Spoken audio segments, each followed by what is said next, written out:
Welcome back for our final session, which is on strategies for the future. So I think I really appreciated the last session getting into the kind of real talk that many of us have been thinking about in our scholarship, have been experiencing in our careers, and I'm really excited to have this opportunity for us to start thinking about what strategies we might employ as historians, as educators, as scientists, as practitioners, in thinking about strategies for increasing opportunities for women in science in the future.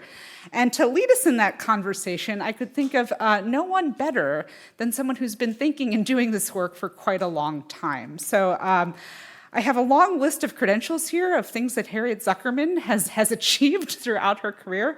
I will just say briefly that she is Professor Emerita at Columbia University and former Senior Vice President of the Andrew W. Mellon Foundation. She received her PhD from Columbia in 1965, as well as a bachelor's from Vassar in 1958. So I think Harriet has witnessed many of the things that we've been discussing today. She served as professor of sociology at Columbia for 27 years, as well as department chair for 4. And she's one of the early sociologists who studied science as a social institution, writing about it in books including Scientific Elite, Nobel Laureates in the United States, and The Outer Circle, Women in the Scientific Community.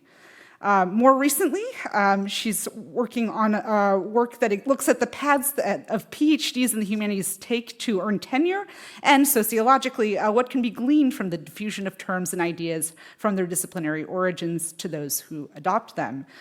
She holds many honorary degrees, fellowships, has served on the boards and run many committees, and is also a member of the American Philosophical Society and the American Academy of Arts and Sciences, and she'll tell you anything else that I neglected to say about her. But for now, I will turn it over to Harriet to get us started. Thanks, Harriet.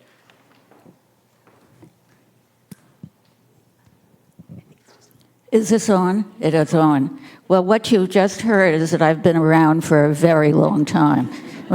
Had a lot of time to do things. Today's session, as you've heard, deals with strategies for the future. And that's true, but the 3 different papers that we will hear are very different, I'm likely to say, species. The first is what I would call the Harvard contribution. The Harvard contribution is from 3 women doing physics in different specialties. And they'll be speaking about an intervention that they have been making in teaching, I was going to say young women, they're really not young women yet. They're young girls in middle school years about what science is like in ways that are attractive and also available through digital sources. Trying to change, or at least influence positively, the views that kids have about science is absolutely critical. It will affect not just the number of girls, and I might say these days with the notion that boys are in trouble too, the number of girls that will even consider scientific careers. That's good for them, but it's really also exceedingly important for the nation. The first of these is Madeline Limburger. That's you. What? I'm Caroline Martin. She's joining remotely. Okay. I wondered, I hadn't seen her name around. So Taylor Contreras, who I wondered when I looked at this whether we had a lone male in the group, and we don't. Also a Harvard physicist, experimental particle physics, and she's vice president of WOW, World of Women in STEM. And I should add that Madeline Limburger is president of WOW, and she's a physics candidate at Harvard in theoretical soft matter physics. I didn't know there was a hard matter physics. Well, it changes. And then there's Carolyn Martin, who's an applied physicist, and who is described as the lead writer and co-founder of WOW in physics. That's the first paper, is on the WOW intervention. The second, Molly King will be presenting. This is a group that consists of 3 authors. Molly, who is an assistant professor of sociology at Santa Clara University, who got her PhD at Stanford, and who had a National Science Foundation graduate fellowship, and whose work focuses on the sociology of knowledge, inequality, gender, science, and climate justice. And you happily referred me to your website, so I feel as though I know all about you. And then there's Kristen Bunker Whittington, who is a full professor at, oh dear, have I not written that down? Where? Reed. Oh, right. Reed, a place that has had a fantastic history of producing distinguished young scientists and distinguished students altogether. And the third author is Isabella Cingolani, who is works for Elsevier, which is the producer of the database that their study draws upon. It's as you'll find out later, it's a really remarkably informative data analysis. And then the last one is a paper by Robin Andreasen, who is there, Heather Doty, who is there, and Shauna Viken, who is there. And this is the Delaware contingent.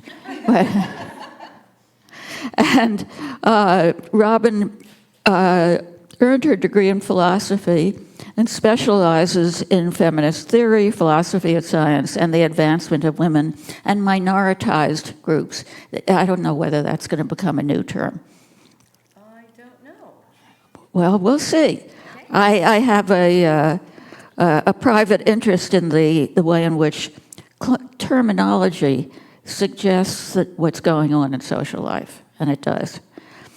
And you'll hear they too have introduced an intervention under the title of ADVANCE, which is a National Science Foundation funded intervention given to the University of Delaware. And the amount of money involved is really serious. 3.3 million is the number I saw. And they will remark on the ways in which that intervention has been designed not only to diversify and strengthen the faculty at the University of Delaware, but to foster positive department climates. And how can I not be having been a department chairman, how can I not appreciate that? And so why don't we start then with the first paper, and that will be presented by Taylor. Carolyn. What, Carolyn?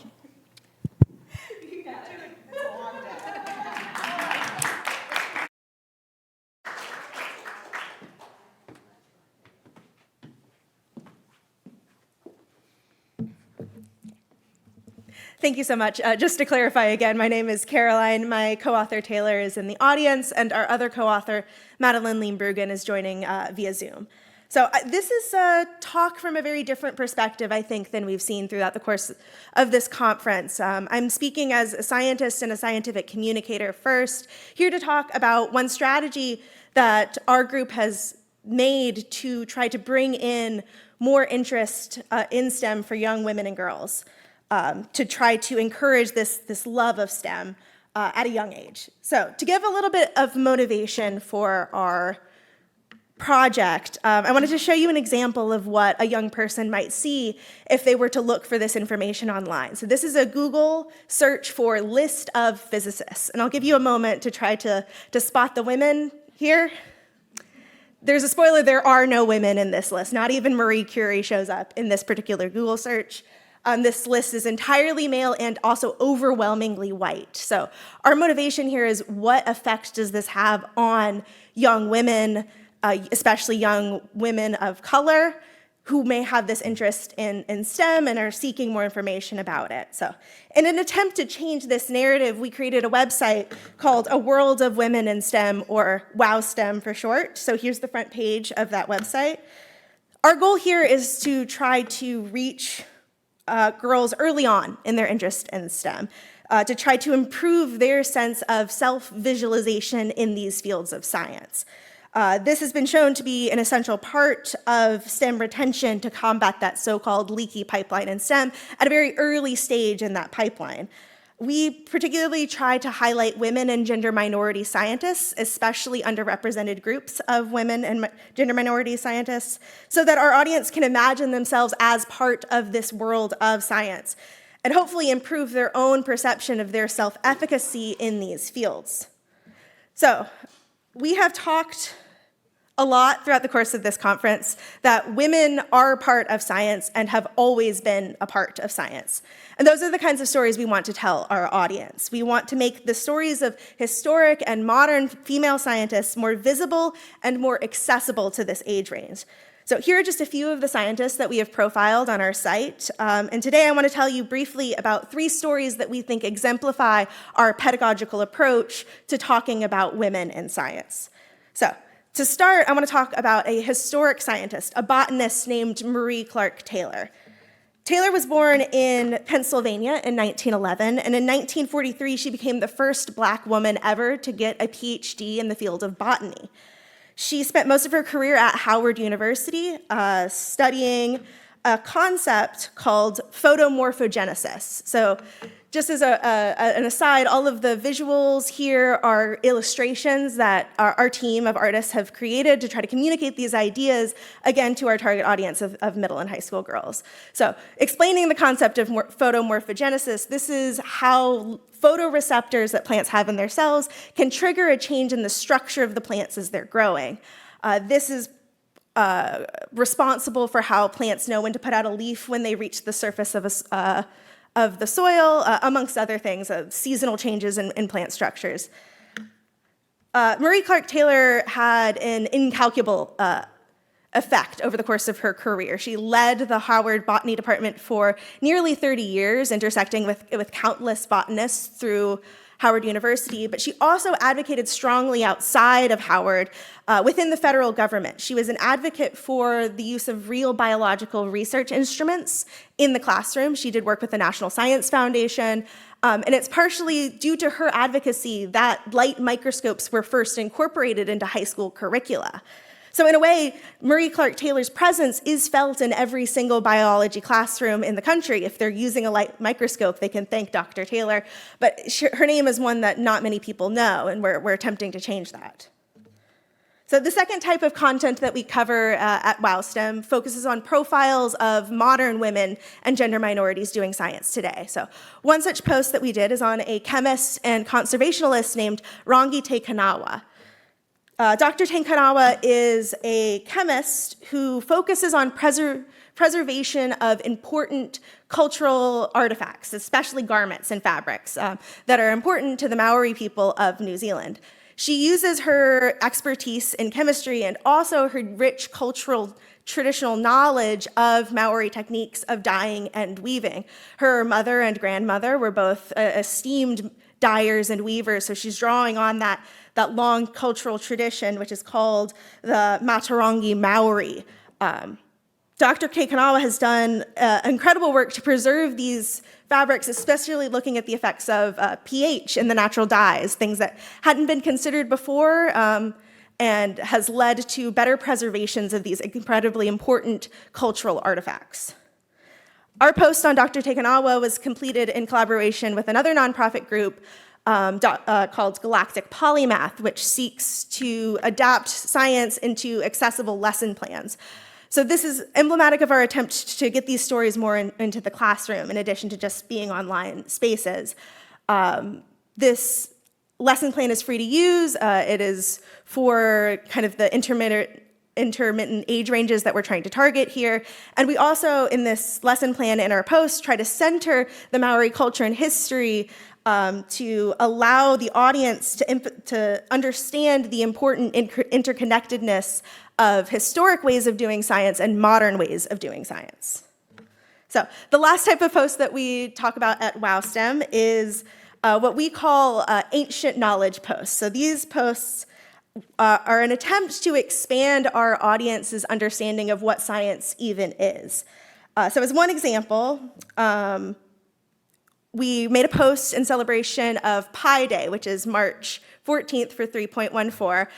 And to celebrate Pi Day, we wrote a post about the deep science that goes into baking a pie.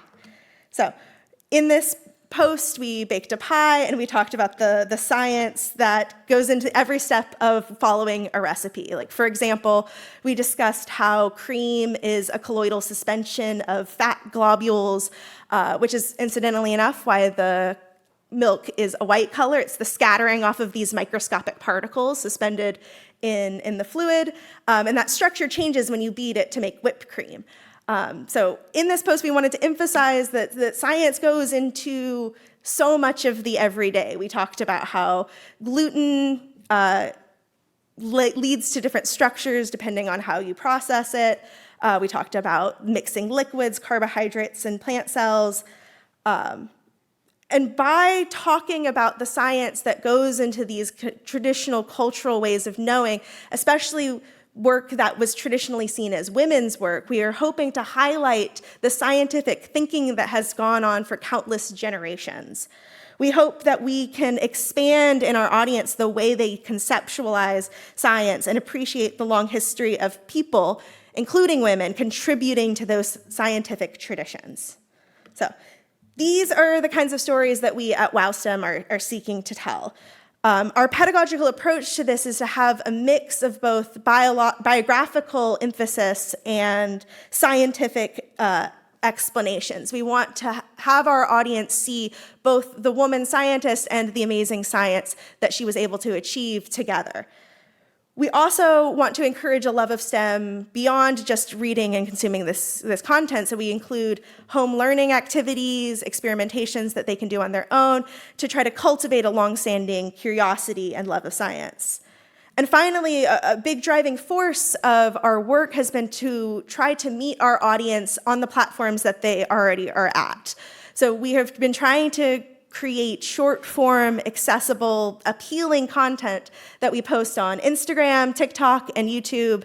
And our short-form videos that are explaining science and talking about these women's stories have well over 100,000 views across all these platforms, which I think indicates a broad interest in these kinds of stories. The public wants to hear these stories, and they're interested in science. So there's a huge space, I think, for better communication on those platforms. So in conclusion, we live in a very fast-moving digital age where pretty much anyone who has a story here today that they shared could conceivably share that online. All it takes is for you to take out your phone and make a video and post it on some social media site. But I think we do need to be very careful to consider how we tell the stories that we're telling. How can we tell them in a way that invites people into the fold instead of keeping people out? We especially are trying to be cognizant of that in reaching marginalized and underrepresented groups. We believe at WowSTEM that the way to do this is to emphasize a storytelling approach, a human-centered approach that can center people in science with the goal of bringing science to the people and people back into science.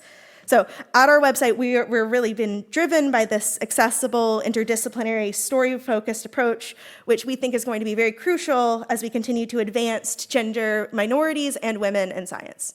Thank you.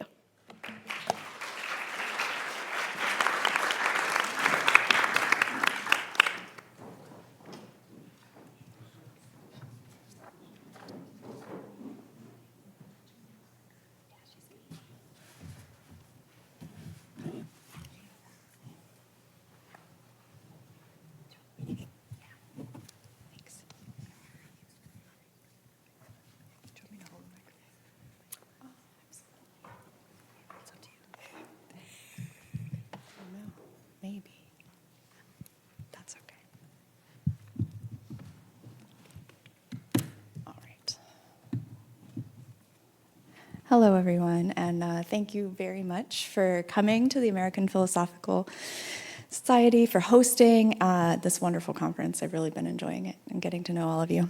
I'm Molly King, and my co-authors on this paper are Kirsten Whittington and Isabella Cingolani.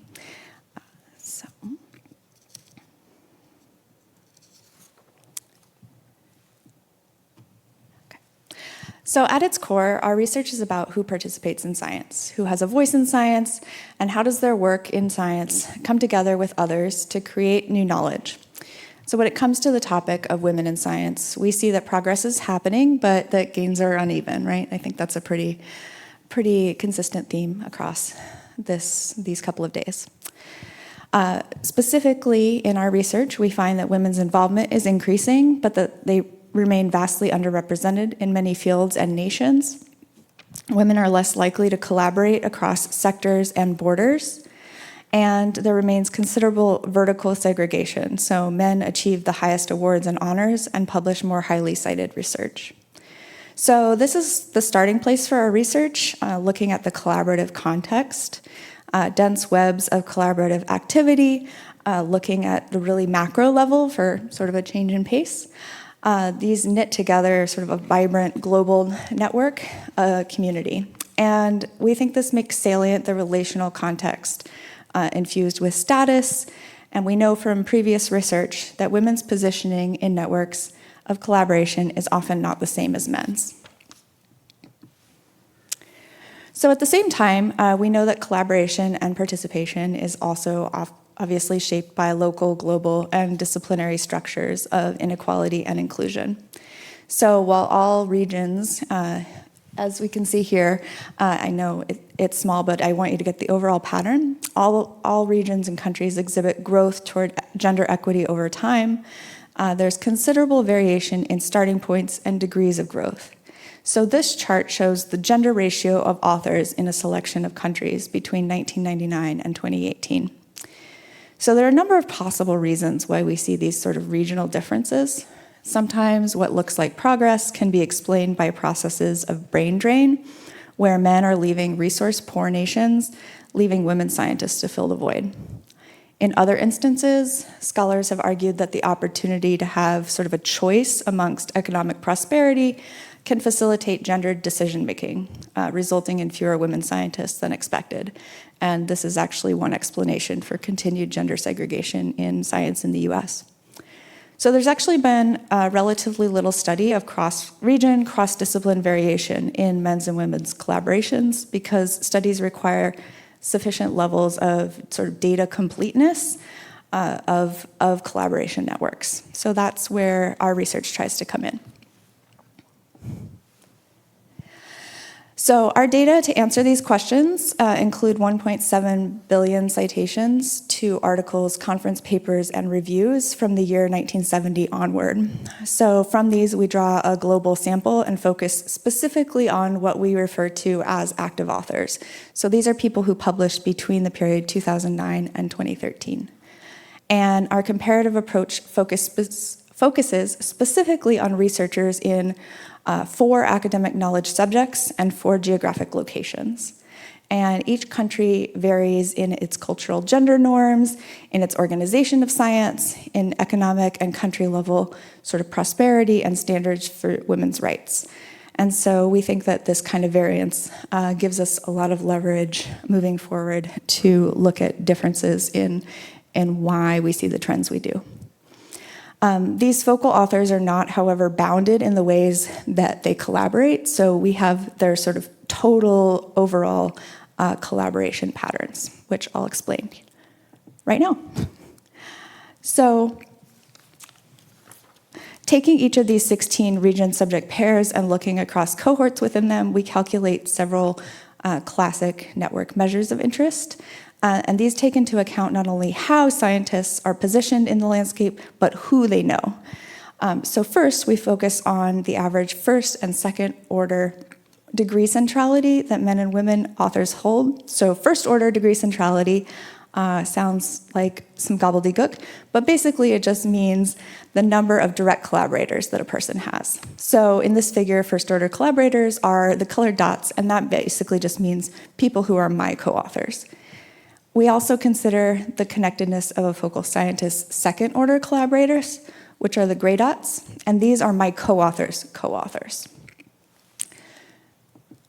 We also focus on the status of one's ties. In particular, we measure homophily, which is the tendency for men to work with men and women to work with women, and other mechanisms of preferred attachment, like whether men and women differ in how productive and experienced their fellow collaborators are.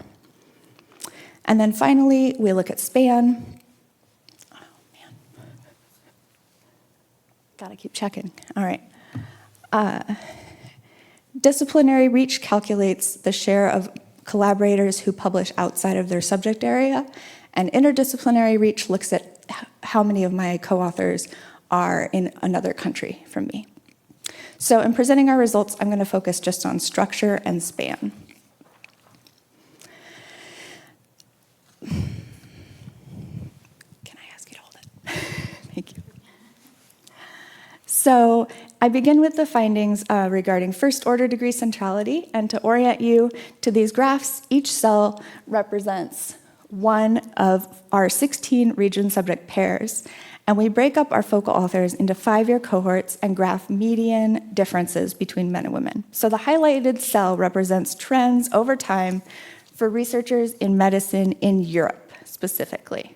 So what this shows is that men have the higher number of distinct co-authors during this period. The blue dots at the bottom tell us these results are statistically significant. This graph also shows a consistent trend. The largest gap between men and women exists in the most senior cohort of authors, and this gap shrinks over time, right? So increasingly, people are having a narrower gap between men and women. Particularly stark are the differences between men and women in medicine and biochemistry, for example.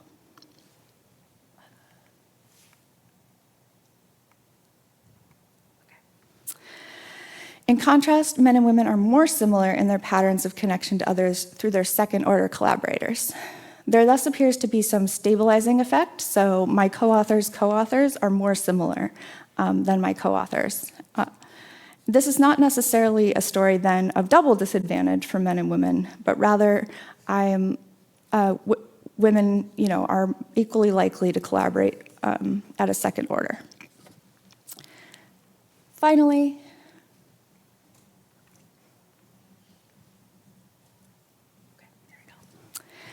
we assess gender differences in spanning cross-discipline, cross-region ties. Here again, we find some evidence of similarity between men and women and some key differences. For example, we find that men have consistently higher shares of cross-disciplinary collaborators in medicine and biochemistry, so they're more likely to be sort of interdisciplinary. And in engineering in the US, women have more cross-disciplinary collaborators than men. Finally, the EU, and to some degree the US, is a bit of an exception in cross-region collaboration, where men do more of it. Otherwise, our data show that men and women authors have similar international reach across cohort, discipline, and geography. So, in summary,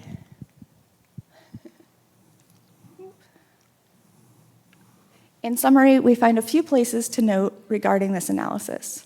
First, gaps remain in men's and women's average output and experience, with the largest gaps among the most senior cohorts of scientists. But although women have fewer publications and less experience, their co-authors are equally resourced. So in other words, men and women tend to have co-authors with similar status, with only a few exceptions. Collectively, this is notable in that it contradicts findings that men and women tend to have different status collaborators.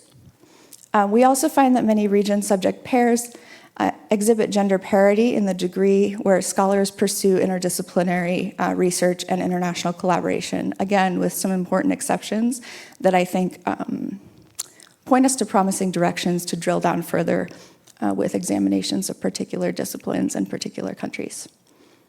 Finally, we find that homophily operates across all regions and all subject areas, which I didn't show here. But we do find that the tendency for men to work with men and women to work with women does sustain across all of the areas we examined. And it also has important implications for women's inclusion as co-authors, and especially where women's representation is limited, for example, in engineering.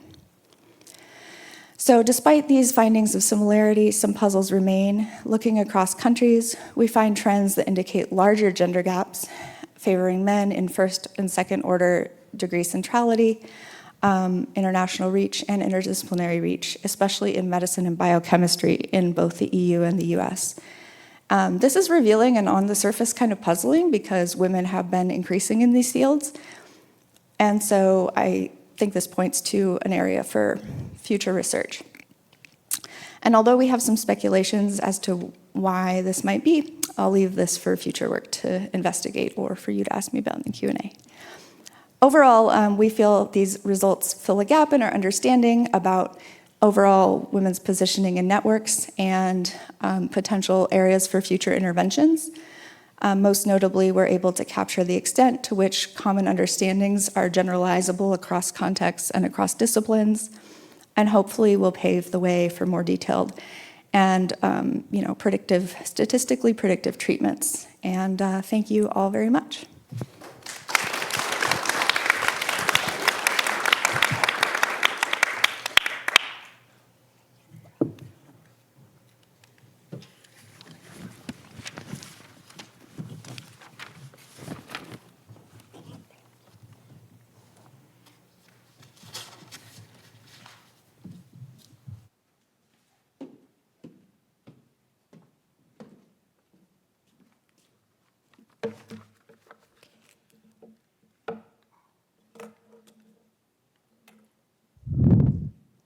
Do I do anything to, oh, they're up. Okay, awesome.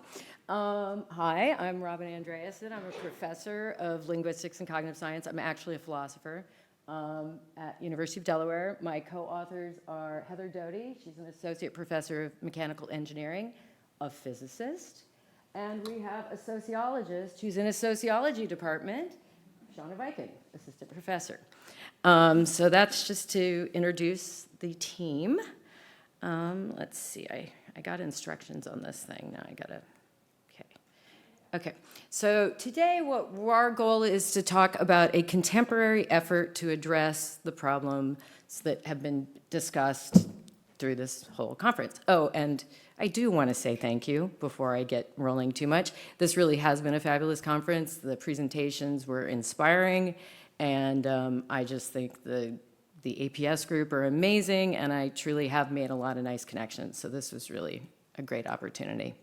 But yes, so our goal is to talk about contemporary efforts to try to address some of the problems that related to the underrepresentation and slower advancement of women in STEM and chilly departmental climates and such. The National Science Foundation is what we're going to focus on. They have a program, it's called Advance, and Advance is a funding program that supports efforts to recruit and retain excellent and diverse STEM faculty.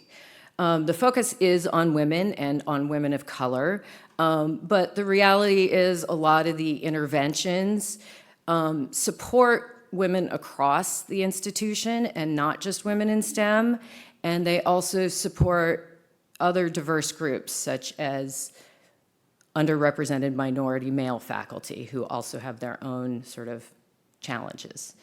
There's several types of awards that are offered by the National Science Foundation Advanced Program. We're going to focus on the Institutional Transformation Award, and it gets referred to as the IT Award for short. That's an award. University of Delaware had what they called a paid award, which was a smaller award prior to 2014, 2008 to 2012, I think. And then we received the $3.3 million award, Institutional Transformation Award. We are, of course, not the only, what are we, the third cohort? What cohort were we? Do you know? Okay, doesn't matter. There have been many great, amazing programs across the country. University of Wisconsin-Wisely has been very inspirational to us, and a shout out to all the Wisconsin people here. Michigan, University of Washington, and so forth. So what we tried to do in this paper is pull together some of the themes that have come out of multiple advanced programs that kind of dovetail together, but we're also going to fall back on our own story and our own experiences because we know them the best. Okay, so I think I've done that. So the Institutional Transformation Award, many of these awards, what's important about this slide is, first of all, these programs are data-driven. They draw on institutional data from the institution to sort of identify what's going on specifically at that institution. Climate surveys, institutional research, we do regular analysis of rates of promotion and advancement, regular analysis of what's going on in our hiring patterns and so forth. That's used to inform interventions in 4 broad categories.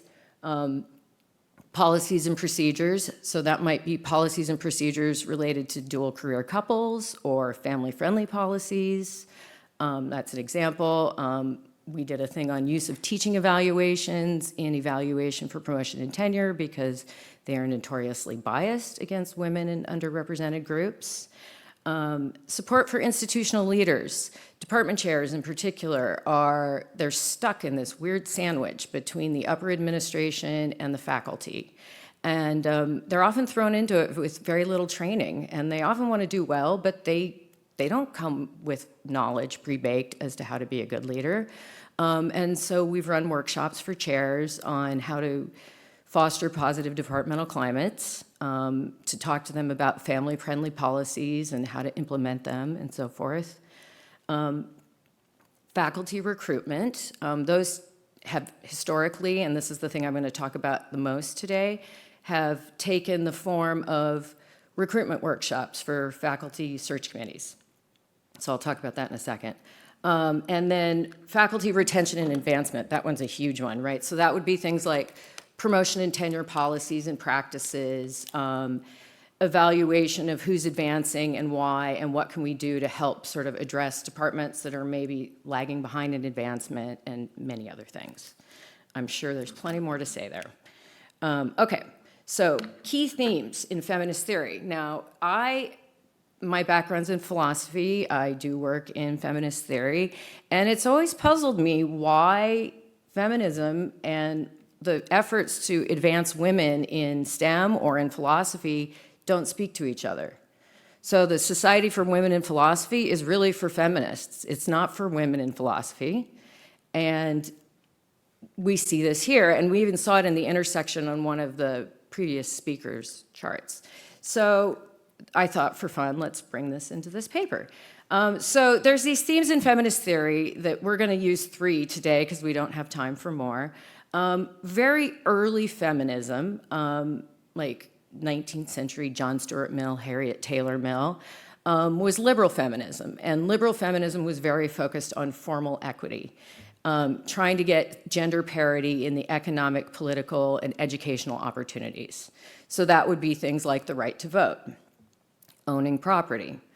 In the mid-20th century, of course, this equality, we call it equality on paper, which isn't a perfect metaphor, but this equality on paper obviously isn't enough. Like liberal feminists early on assumed that if you got that kind of equality, then, parity would follow.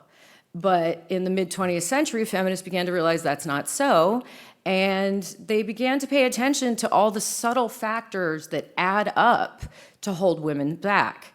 And they stopped talking as much about equality and equity and talking much more about women's oppression. And of course, oppression is the idea that, you have many factors, and any individual factors that are often subtle, you might not notice them, you might not even think that they're in fact barriers. But collectively, they add up together to create a fabric that reinforces a hierarchy. And so this was Heather's idea, and I think it's brilliant. That's from the hotel, which was lovely. And those look like little bird cages. And if anybody's familiar with the work of Marilyn Frye, she has a metaphor of the bird cage to describe oppression, and it's a very good metaphor. The idea is any individual wire, if you look at it, doesn't seem like it's going to hold the bird back. It's the collection of wires, and any individual wire is not formidable, right? It's this collection. And so oppression is like that, and so you have to dismantle the wires on the cage. In the 90s, feminists began to take seriously the idea of intersectionality. This came about because women of color and other minoritized groups were being not part of the conversation. They were being excluded both sort of in like just not being allowed to participate, but also their concerns were not being heard. And so feminists of color came forward and sort of brought forth the idea, and there was also this idea that oppression was one thing and that all women sort of experienced similar concerns. The concepts of intersectionality and interaction of oppressions bring forward the idea that oppression is not the same thing, and we need to take seriously these crosses, like the double downgrading of women of color. Okay, so faculty recruitment is one area that advanced programs have tried to work, and we see this pattern, how starting with Title IX, you have equity on paper, but that's not enough to advance women, right? Women, there was a short spike, and then women are still lagging in science. So advanced recruitment shops are run by faculty for faculty, and they try to address these subtle barriers by training faculty in the importance of things like implicit bias, which is one way in which you could have wires on the cage. They provide tools for helping reduce the effects of implicit bias.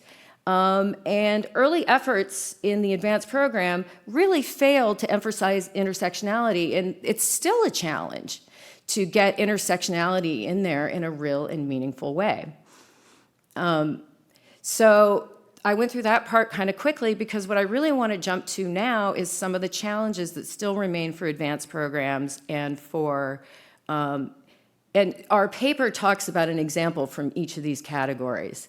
But some of the challenges that are faced by advanced programs are actually that deeper, meaningful change in the actual power structures. And some of the language that came up in some of the recent talks about who has a voice in science. And there's all sorts of subtle things that look neutral on face value that are still integrated into the culture of our institutions. And so we have difficulties. There's also a pattern in the history of feminism and in the history of addressing women in science where people think that you make progress and then you're done. So maintaining continued effort, box checking, going for the low-hanging fruit, resistance to deeper cultural change. There is so much that needs to be done in the promotion and tenure system.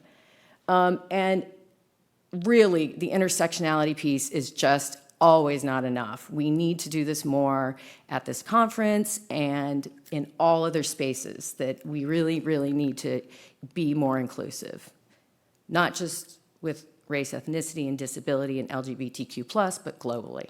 I'm sorry if I took an extra minute. Do these efforts work? Well, kind of. I'll leave that for you to look at. Okay.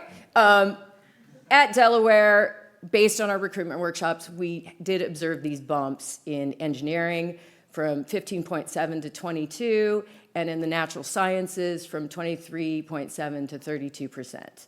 But we still have a problem with low representation in the upper ranks and in leadership, and we have a horrible problem with URM faculty. Horrible, which makes the intersectionality piece extra hard again. So thank you.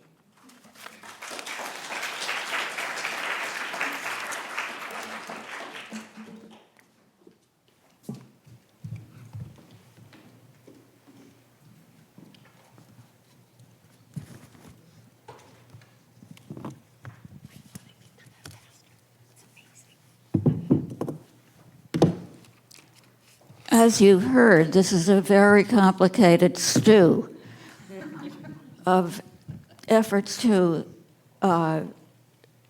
advance women and their co-minorities, except women are not so much a minority anymore in science, and their careers in science. And I'm going to ask you to just simply allow me to be self-centered. And so I'm going to limit my comments to be briefer than my co-moderators have been, because each of these papers is I think, quite clear. They, as I said, they appear in the program under the same title, but they're really not the same. These are different kinds of strategies for making change. Two of them are strategies for making change. And the data analysis example brings attention to a variety of significant matters that I would like to underline. But in the first instance, insofar as these strategies that are tied up with producing materials for kids to make science more attractive, it strikes me that aims at a strategic population, a population that are not college students, certainly not graduate students. What it's saying is that kids, one hopes, will become more positive in their views about science and technology, and that the best way to achieve that is to tell them in ways that they can understand about specific instances in which science and technology figure in the life experience that they have. So that notion of identifying where the strategic point of intervention is one that I would draw attention to. And if you'll just simply take note, science is a little bit like violin playing. You don't decide to become a scientist at age 40 or 50, just as you don't decide to become a violinist if you're really serious about it. You've got to start it early. So the point of intervention has to be even earlier and get people interested in the field or to feeling positive about it at the very least. I'm very struck by that, that particular insight that lies behind that particular activity that our Harvard colleagues have undertaken. Let me say, though, that no mention is made there, but I hope that they might become more ambitious in the future to find out whether these really quite appealing stories make any difference in the way kids view science and technology. Because one can't know for a very long time, and that's not going to help anybody, to say that they have to do an evaluation study to see what occupational choices people make 20 years down the pike. So at best, you can hope that they become more positive in their viewpoints. The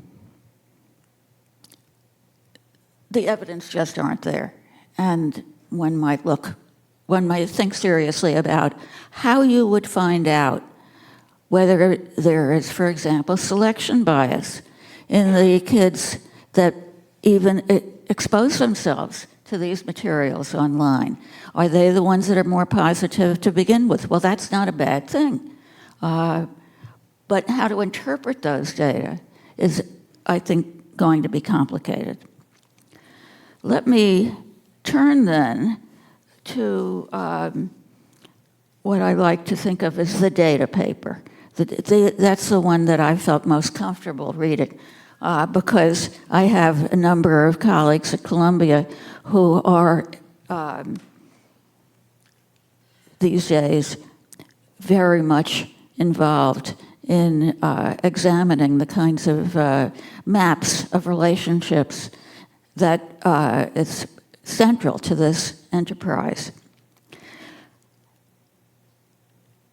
The notion that they begin with, that they want to find out who participates, and participation is really defined by authorship. Authorship, and that's not, by the way, an interpretation that I differ with. Science is public knowledge. Science is not simply sitting across from a laboratory table and doing experiments. It's doing experiments that are made public through publications. So that focus is one that I think is very important. The focus on collaboration is very important because collaboration is increasingly, and has since the 1940s, been the modal social format of doing most biological and physical, and these days also social science. So learning more about the nature of collaborations, not just who collaborates with whom, but who collaborates with their collaborators, and what that tells you about the standing of collaborative relationships is critical. And I, as a private footnote, my doctoral dissertation, more centuries ago than any of you could even believe, dealt with types of collaboration in science. And it was motivated by what then was an argument that people really believed, and that is that no important science was done in collaboration. It was rather done by really brilliant people who had worked by themselves or who had their helpers. And that, of course, has disappeared with animals that are the subject of archaeologists. That paper points to a number of other attributes that, again, I want to underscore. That the fields people work in make a difference in their patterns of authorship. We tend to treat science as a lump, as something that's undifferentiated. That's just not the way it is. Some fields, as Molly show greater male-female differences than others do, and some less. Well, that has to be taken into account in thinking about where one's going to intervene and how. The same is true that geography matters, and that one wouldn't want to not pay attention to the way in which the context, the cultural context in which science takes place is going to matter in achieving ends that one wishes to achieve. The other item in that paper that I would like to draw attention to is that the men and women, and I will put aside here what we are learning with so very persuasively, is that gender is a rather fluid category, that men and women tend to collaborate with their like gender mates. And what that means needs to be understood better. What it means not only in why the choices are made, is it a matter of propinquity? Is it a matter of prior relationships? Is it a feeling of greater similarity? And what outcomes does it have? Among the reasons why I think that that's very important is that who one collaborates with, as the data suggest, could have long-run effects on careers. And let me give you an example that's very familiar to me. The Matthew effect, which some of you in this room know what it is. It's drawn from the Gospel of St. Matthew.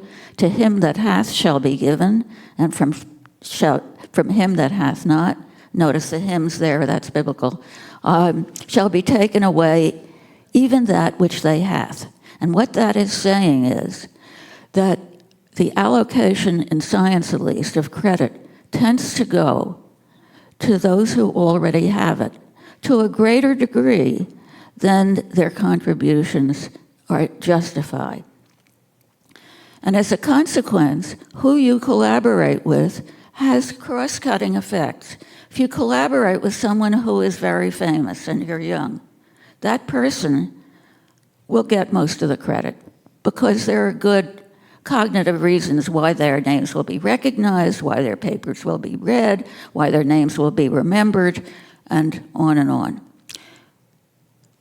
Conversely, collaborating with a junior person tends to give you most of the credit.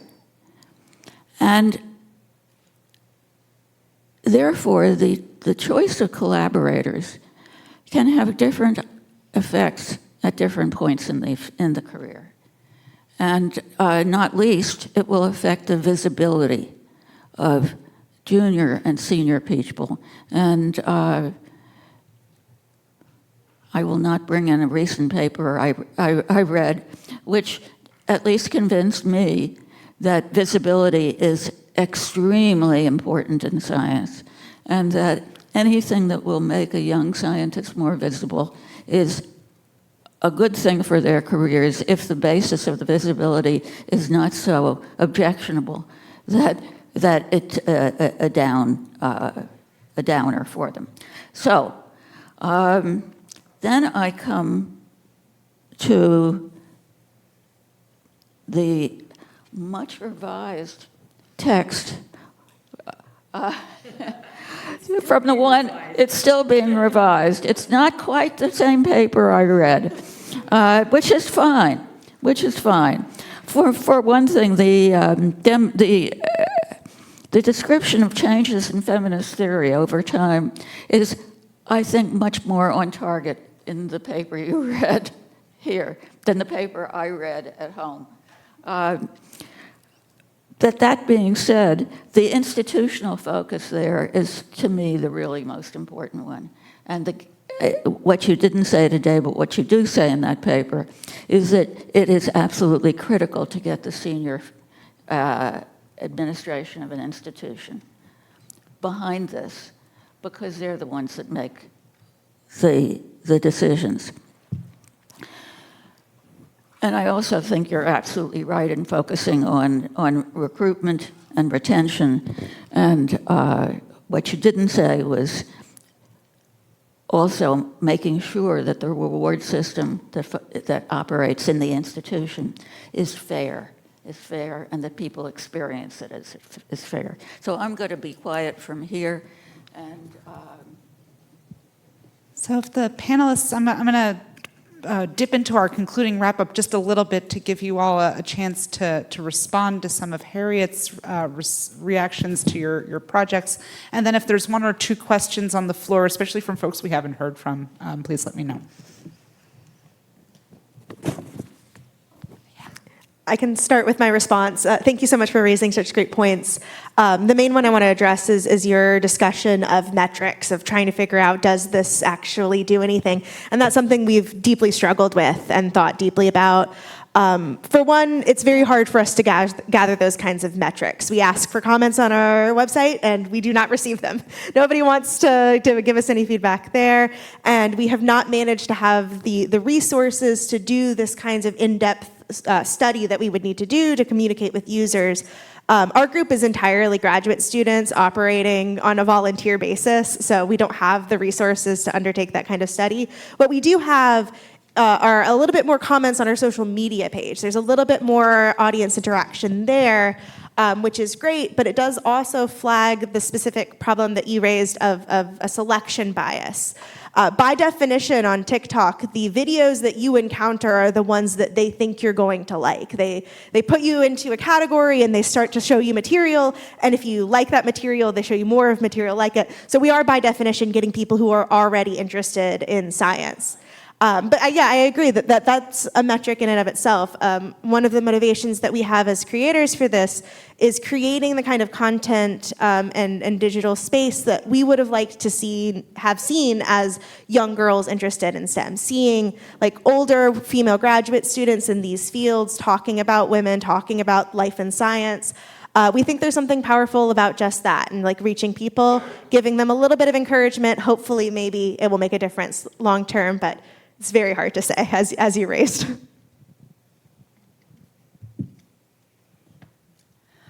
Thank you, Harriet, for those really generous comments, and to my fellow panelists for great presentations.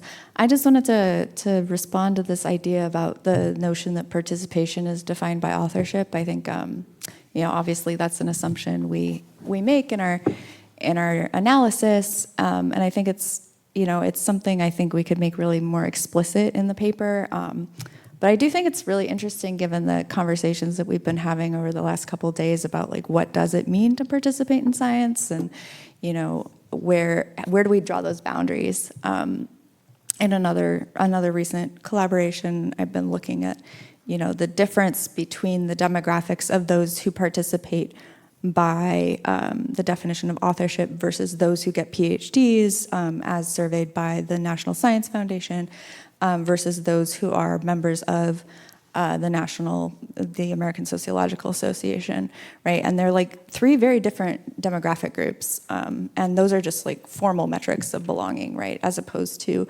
those who contribute, as science sponsors, or as folks who are doing a lot of the support work.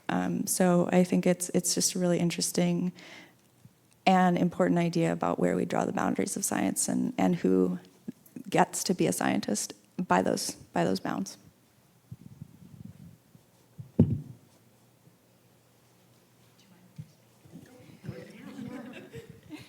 All right. Yes, thank you for those comments and for all the papers. And Robin, thank you to Robin for speaking on our behalf to give the paper. But I would be really happy to address some of these comments because I completely agree with a couple of things in particular that you said. One is the importance of the involvement of the upper administration. One of the things that the NSF has been very smart about is requiring a lot of commitment up front from the upper administration before they will make these advance awards. And I want to credit the senior faculty member and the associate dean who has since retired, but who was our PI when we first started our IT work. She had the foresight to put in the letter of support draft that our provost then signed to go to the NSF that we would be given an hour-long meeting with the provost every 2 weeks. That is huge. If any professors here have tried ever to get a meeting with the upper administrator, and so over time, I don't know, maybe they thought we weren't going to get the grant, but we did. And then so we just had this incredible access to talk with and try to influence through data and research the activities and interventions that went on through Advance. And then the other biggie is the reward system needs to be fair. That is so true, and it is such a big problem. I characterize that, at least in our institution, as one of the deeper cultural shifts that's needed, and we're trying to work on that now. It's so hard. So thank you. Yeah, and to add to what Heather said about the deeper cultural shifts and the importance of leaders, in a way that's also the problem. Because I think one of the biggest problems is, this expectation, the standards are being set by men, and the norms that we use to evaluate are very gendered, and they're also very biased in other ways as well. And so, there's this expectation that women should come into the mainstream. And that, I know like the work of Barbara McClintock or some of the speakers that came out today, there's different ways of doing science that haven't historically been respected. And so I feel frustrated sometimes because I feel like I am in that cage when we're trying to do this advanced work, because the leaders really want to guard the ship and don't want to make the real change that might need to happen to have some really serious, much better experiences for people who don't fit the box at institutions, whether it be women. You could, there's lots of ways you can fail to fit the box. But anyway, it was in a way, the leadership thing is really important, but I also think it's a really problematic feature of advance and the idea of what institutionalization is. Because with them holding the change, it's really hard to make the big progress that needs to happen. There's a question. Okay, there's a question here, got one here, and that may be it. Go ahead. Awesome. Well, thank you all so much for your talks and your papers. Incredible across the board. I really appreciated the focus on interdisciplinary work, and I think we can kind of see how that's present amongst all of us. I had a really fabulous brief chat last night with Taylor and my friend here. Sorry, I've forgotten there. Caroline, there we go. And we talked a little bit about some of the challenges that we face in doing this work, and a lot of it's come to light as we've been discussing this here. And my question for you, I'm actually interested in asking this question of all of you, but since you're there, I'll put you on the spot. How can we best support and then advance the work that you're doing?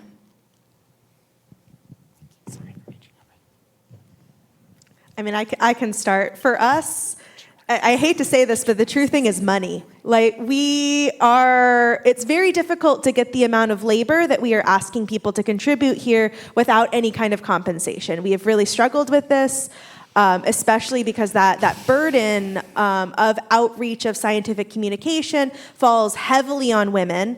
It is often unpaid labor, and especially women of color being asked to step in and do this representation for nothing.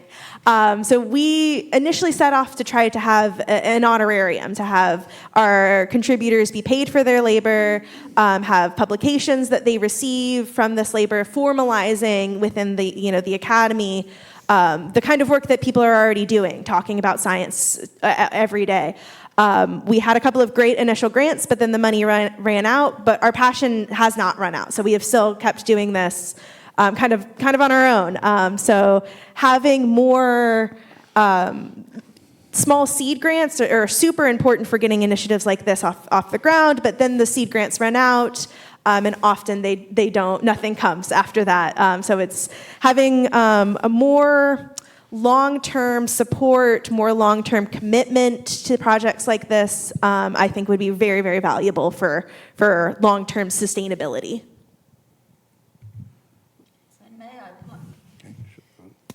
May I point out that all of you are graduate students, and you've got other things to do. We have to write our dissertations. Exactly. Bob had something he wanted to add. Yeah, I want to say a couple of things, if I may. One is a comment, and the other is a suggestion. Both of them are addressed to the good folks from Delaware. The comment is that I was thrilled by the fact that you gave this shout out to Wisely at Madison, because the woman who leads that, Jennifer Sheridan, was my doctoral advisee in the late 90s, and got her PhD in 2021 from sociology at Madison. So I was thrilled to hear that. and I thank you for it. The other thing is that it seems to me that the suggestion has to do with the rather modest results that you reported. And it seems to me that there may be a way to make it look, not make it look, to show much more progress. And that is to use time. You've got a denominator problem because you've got all these old folks in there. And I'm old, but I'm not in favor of including the old folks in everything, especially denominators. It seems to me what you might want to do is, and you've got two denominator problems. The other one is there aren't all that many people in a lot many cases involved. But perhaps you could think of, say, of 3 periods of time. First, 4 or 5 years before your project began. What was happening then? Then, say, the first half of your project, and then the second half of the project. And show what was happening with respect to hiring, with respect to advancement, and so on. Break it up over time. And my strong supposition is that the project is going to look a lot stronger if you parse it that way.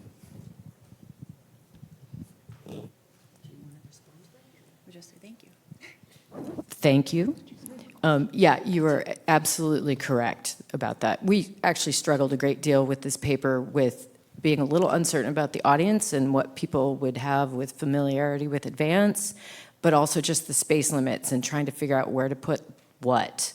So I appreciate that because we really do plan to revise the paper again. And so these will be taken seriously. Thank you. Thank you for this panel, and it's a wonderful way to end looking at the future.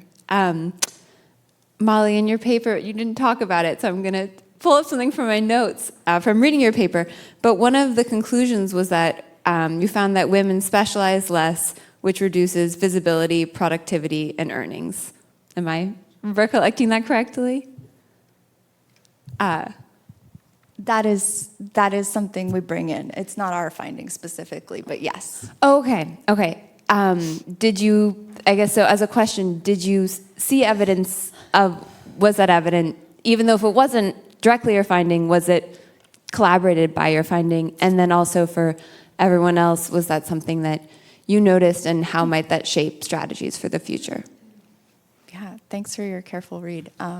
Yeah, no, that's it. It's something I'm really interested in, actually, in this idea of how specialization relates to collaboration, and it's something that we plan to push forward in our next paper, is looking at the relationship between how people are collaborating across disciplines and how that relates to specialization, because it's not really a given whether this sort of cross-disciplinary collaboration is a matter of, I'm going to collaborate with a historian so that we can each bring in our own, disciplinary focuses, or, are we both doing like socio-history? And so there's sort of a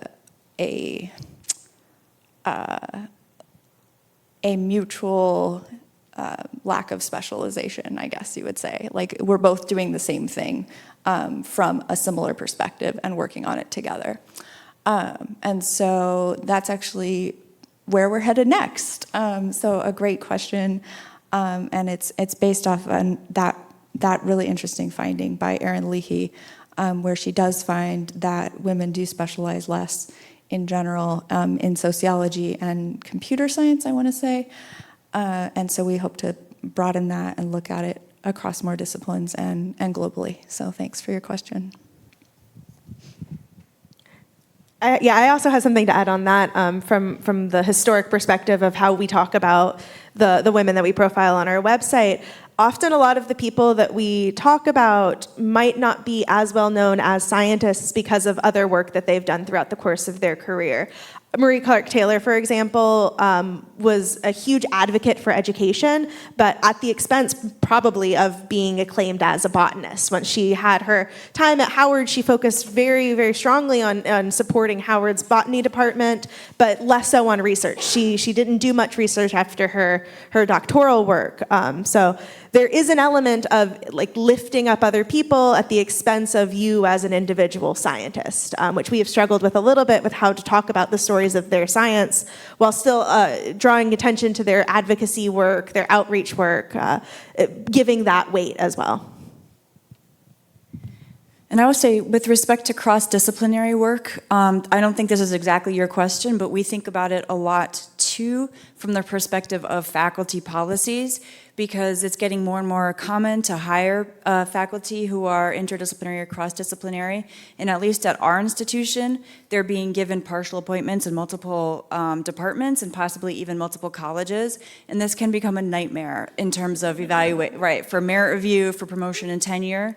And we hear this, we've been doing some interview studies of faculty on our campus, and then we just hear, it's in the theme of if you don't fit squarely in some particular box, your life as a faculty member can get more difficult. And so that is something that we're considering in our ongoing work. So thank you. Great. Well, that seems like a good place to end this session. But before I will offer a round of applause to our panelists, I want to do I want to do a collective exercise. Okay, so I learned this from Laura Stark. So we're gonna take a moment. Everybody, check where your shoulders are in relation to your body. Let's just have a collective reassessment of how our spines are aligned today. Okay, ready? We're gonna do a breath. 1, 2, 3. Okay, with that, please join me in thanking our panelists.